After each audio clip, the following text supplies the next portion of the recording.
All right, there really needs to be a better fade out of that music. It's not good. But this is from East to West, Amazon AMA.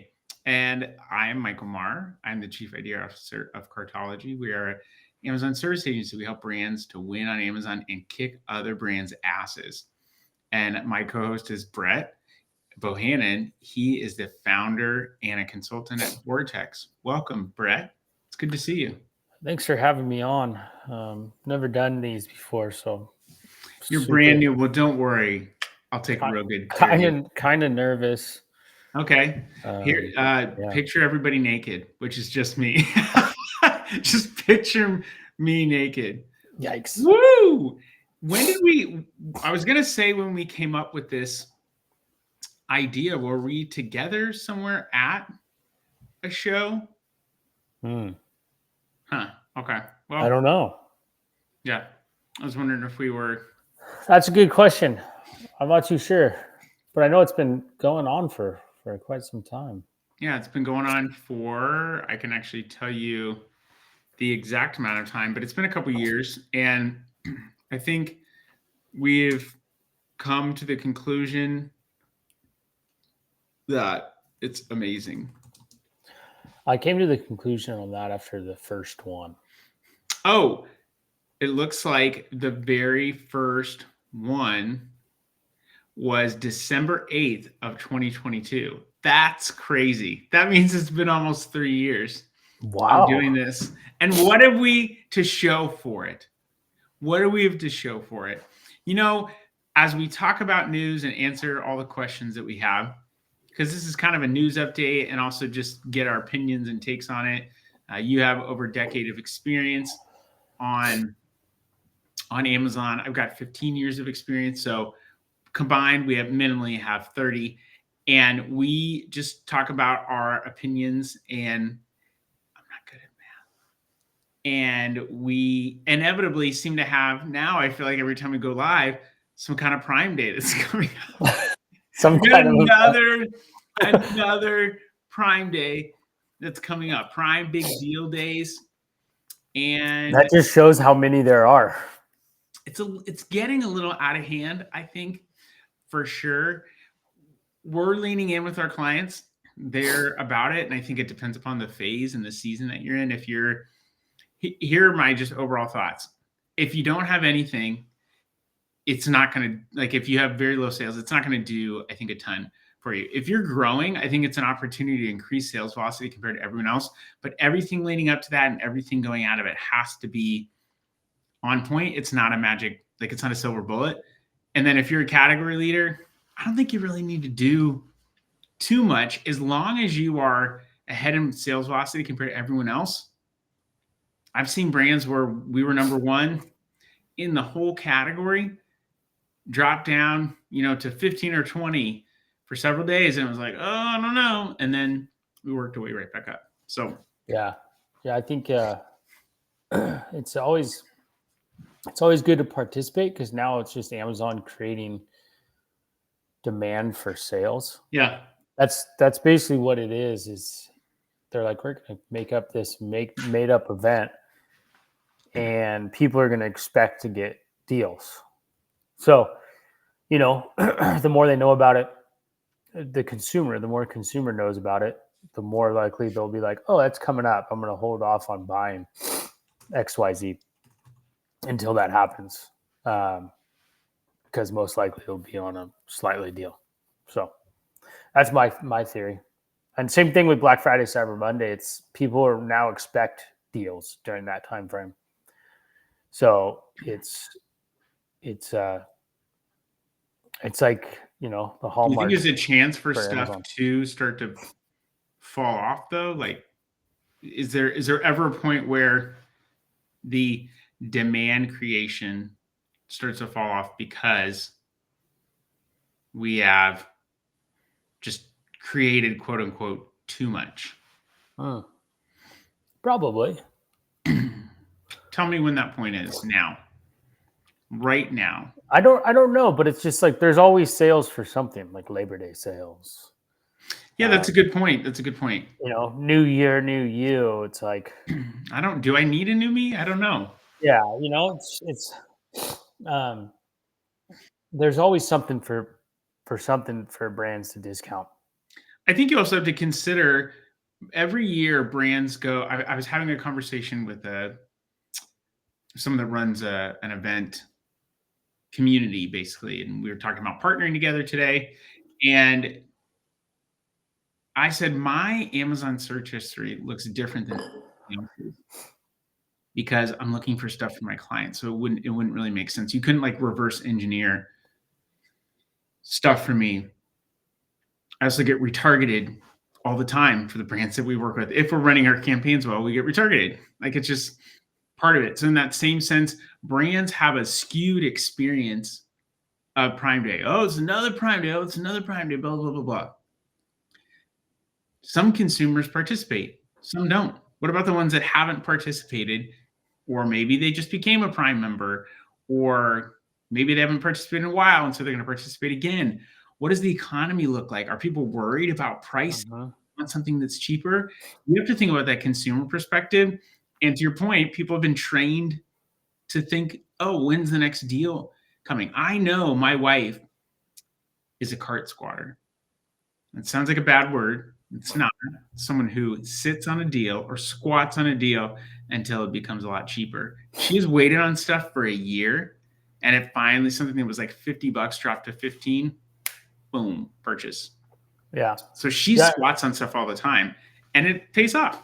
Yeah, it's funny you mentioned this because Rufus is a big topic right now, and there's been a couple. There's a good amount of individuals that are like, championing, I guess, sort of say Rufus and shouting it from the Championing rooftops. might be an understatement of what people are doing. But yeah, I'm trying to be PC about all this. Don't be PC. This show is not PC. But they're say Rufus is the next thing. Rufus is this and that.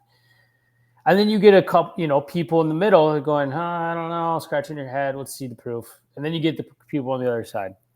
And I don't know where everyone falls. Like I'm thinking like a Venn diagram kind of deal. But Bradley Sutton at Helium 10 just did a post about Rufus and a study. And I commented on it. Yeah, I commented on it too. And I think we talked about this last time we talked. We were kind of in the boat. Hey, like you should still do your foundations correctly of what's working. And then layer on Rufus, search for your listings of, hey, like go to your listing, see what the prompted questions are, see if an answer comes up. If it doesn't, go back to your listings, optimize it for that. You just add something in so it will work. That prompt question will work. So that's what I commented on it. A couple other individuals commented on it. A guy that I know, Matt Altman, commented on it and basically said he did a research study that shows consumers aren't using Rufus, which is quite interesting because that no one has done that yet. And now he's coming out and basically saying he's paid. There's been a study where people are paid to show how they search on Amazon, and I don't think anyone used Rufus. Now I don't know the numbers. Using agents to search for them? No, I think it was like they would record. I don't know the details, but it sounded like they would record people that would regular consumers on how they search and shop on Amazon. And then there was an interesting post that came out. Some guy named, I think his name's Brian, recently. He talked about the usage of Rufus and showed a graph and all that.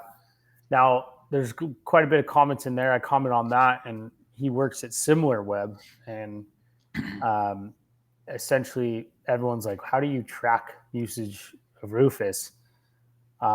He did mention it in one of the comments of how, and it was very kind of like, a billion things across the internet. I don't know.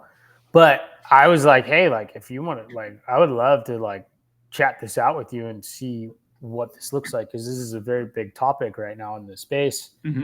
Because if SimilarWeb has the capability to actually do that, that's pretty big for proof, because everything people are talking about right now is Rufus is like, yeah, Rufus is great, but is it being implemented? They're moving placements, so probably it might be us as people who utilize Amazon Seller Central, we look at it and we use it because we're like, what is Right. this new Or shiny let's thing? test it. Or I want content around Yeah, making Rufus. Or I want to but be the first person to market on what Rufus is doing and how smart I am.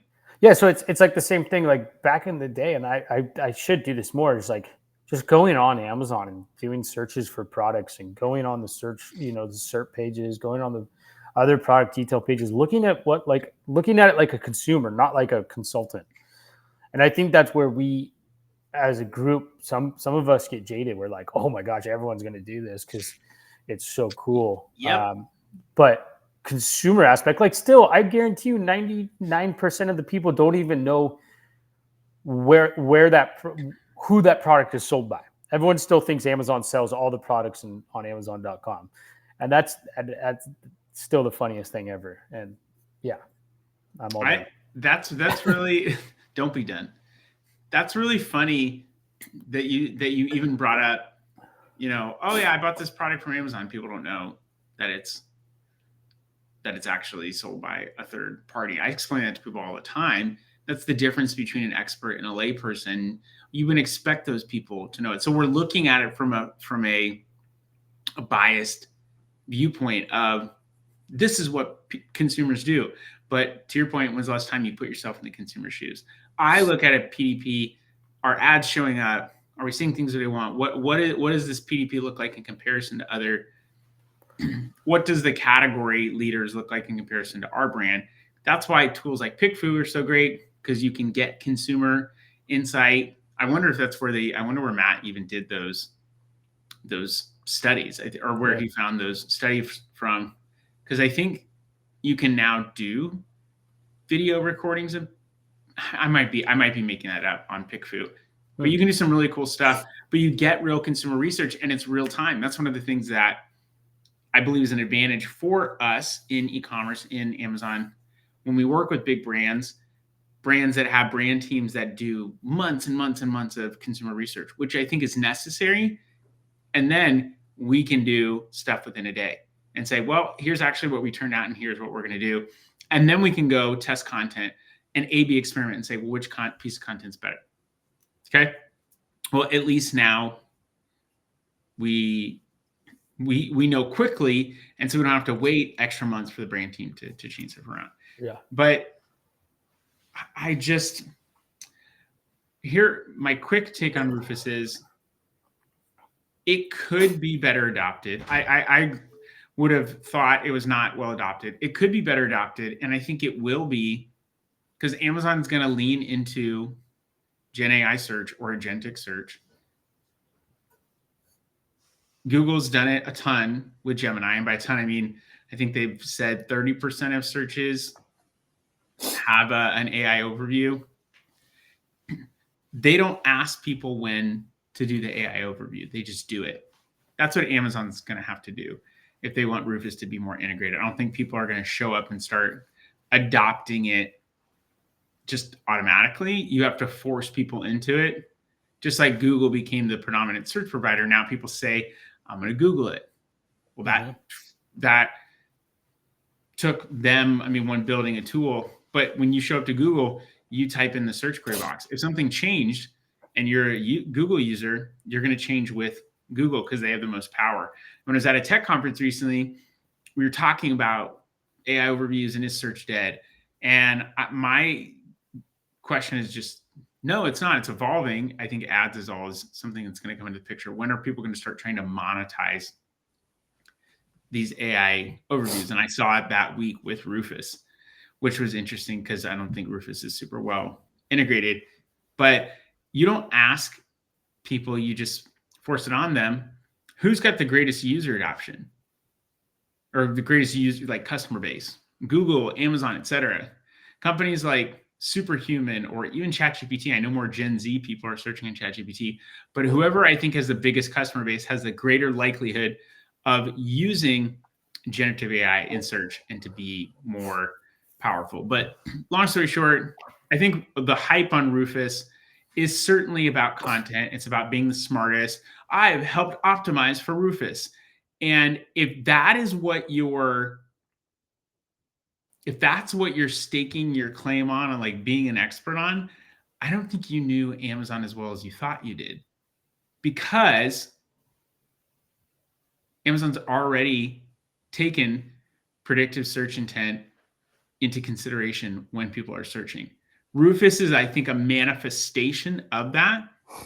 And I think it was Matt Altman, when we talked with him at Prosper a couple years ago, he was mentioning the research articles because Amazon has a ton of patents.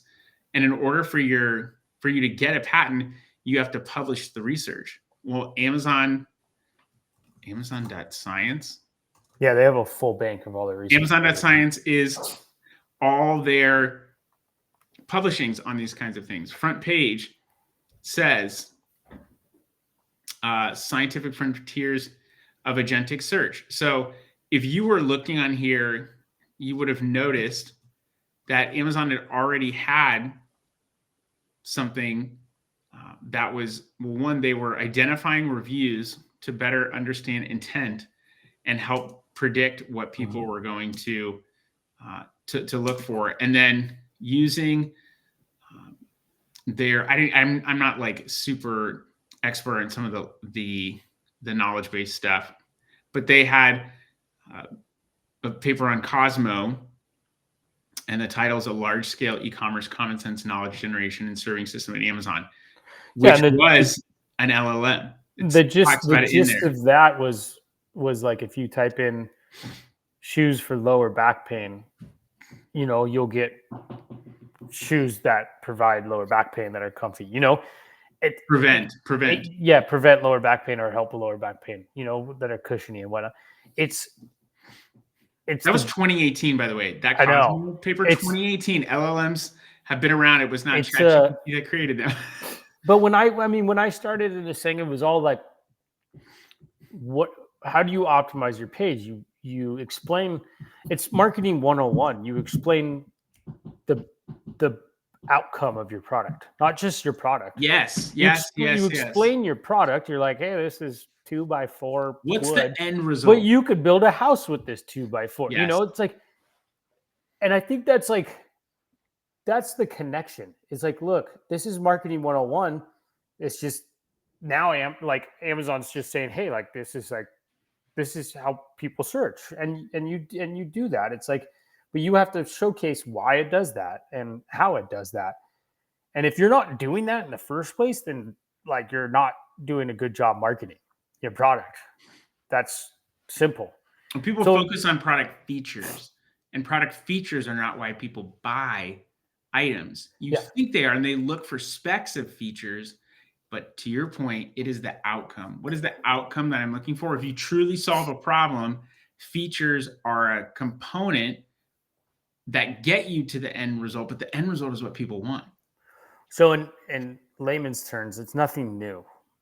Correct. It's absolutely nothing new. It's a manifestation of this already predictive search intent based on, or they're creating more predictive search intent based on the product intent or use because of the outcome that people are looking for, and of generative AI being more popular now. So they're wanting to get out in front and be visible in that sense. That's all I think it is. But it's fun to talk about, and it's sexy to talk about, and it's marketing, and nobody likes to talk about the catalog stuff or the setup of advertising or why that's important. It's the new hot thing. Optimize.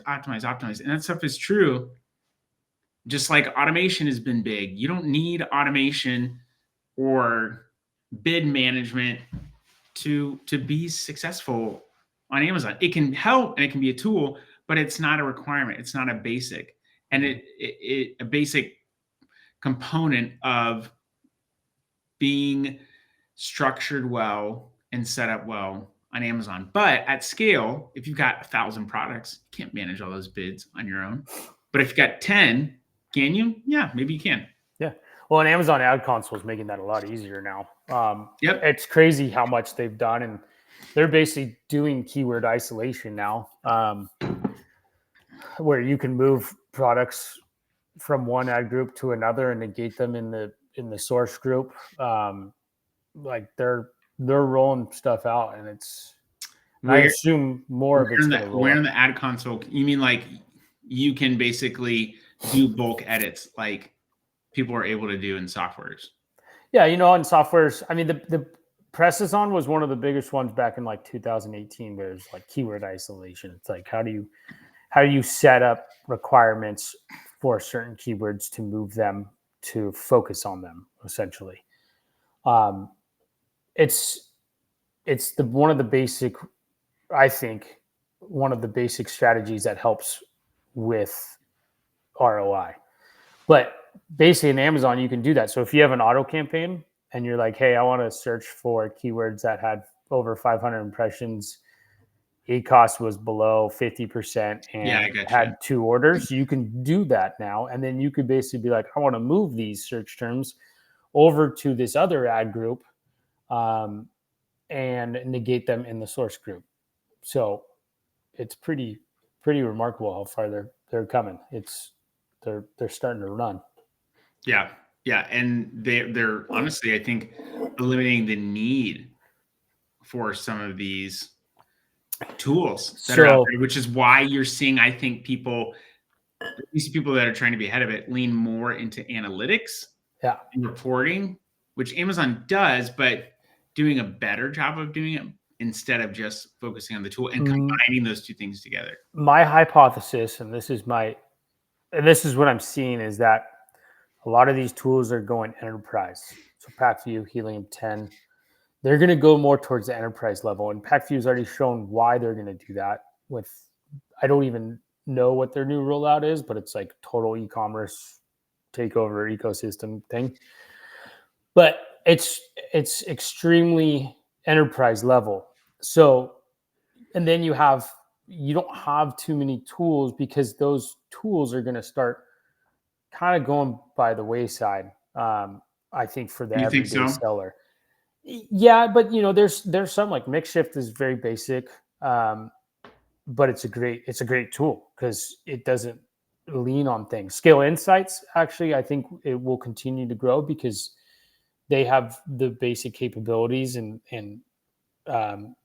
not really easy to use, but you know, you got to learn it. But like that's why I've been sharing more of the tools that I use myself, because people are going to start to need those, because it's like, why am I paying so much for this tool when I could do this myself?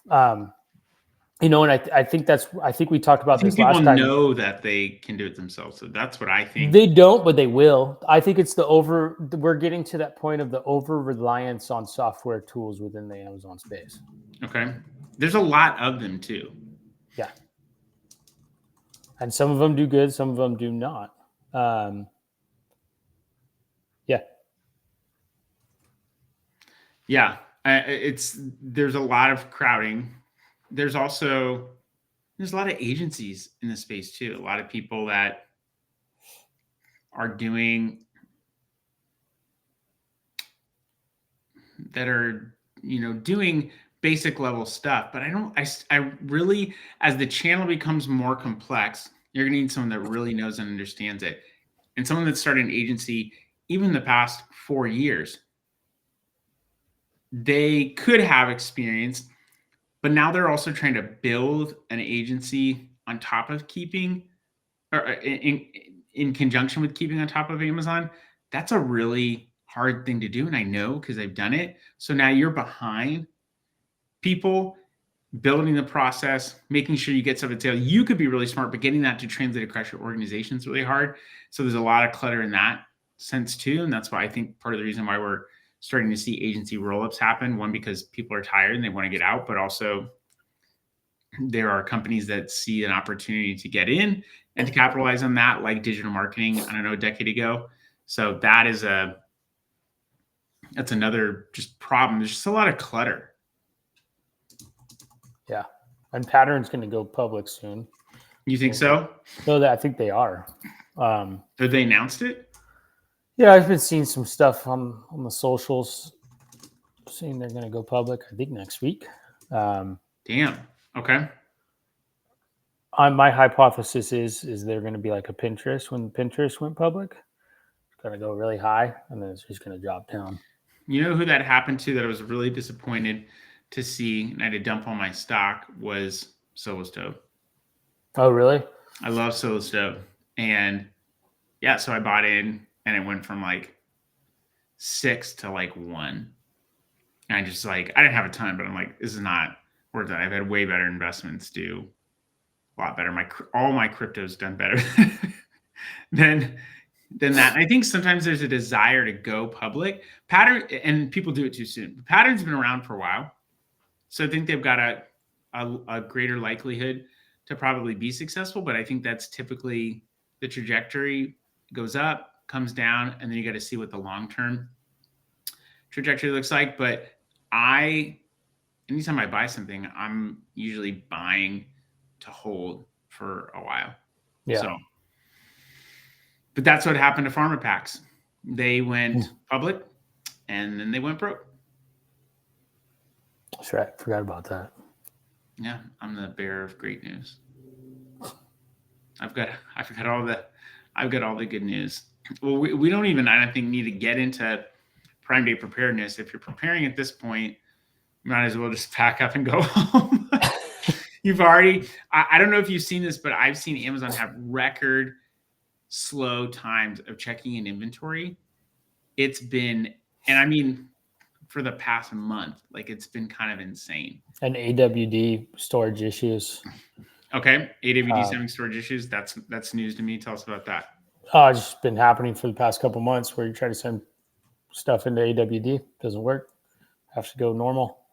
Not just myself, but others as well have been sharing that it's probably just a Q4 thing. So most likely mid Q4, they'll probably be back getting AWD, I suspect. But yeah.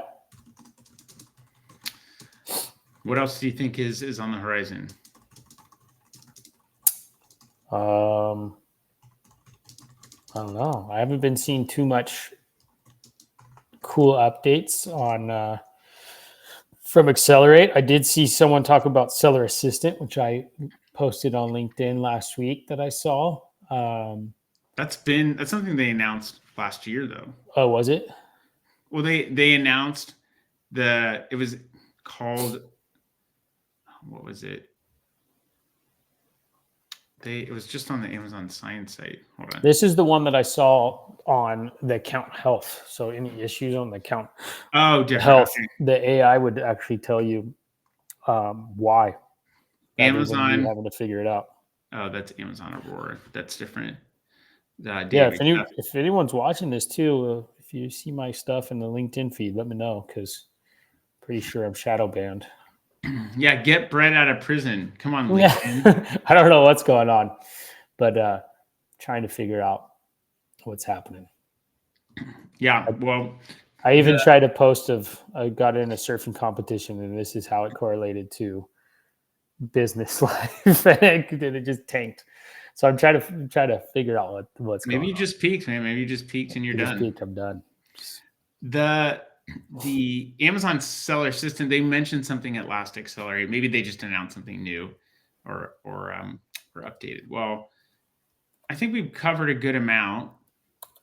Rufus, nothing new. Manifestation of something that's been around. People are hyping it up. Amazon's slow on inventory. New AI stuff that's coming out to help people internally. We look at stuff differently because we're consultants. What'd I miss? That's about it. All right. That's about it, people. You've got work to do. So you've had enough time off the last 30 minutes. Why don't you go do something? Go do some work already. Are you kidding me? And until next time, we'll have October, November, and then December will be our 3-year anniversary party. And we're planning something huge. Wow. Snowboarding trip in Bend. How about that? Okay. I don't know how to snowboard, but okay. I mean, I take that back. I've snowboarded on a Kmart snowboard in a small municipal park. There you go. So I'm a pro. just like every other ad agency out there on Amazon. Hey, we've done a couple ads before. We're pros. Yep. Boom! Shots fired, people. I'm just kidding. I don't care. Do your best, people. You'll be fine. Oh whoa. That's my PSA. Just do your best. You'll be fine. Yep. We're out. See everybody.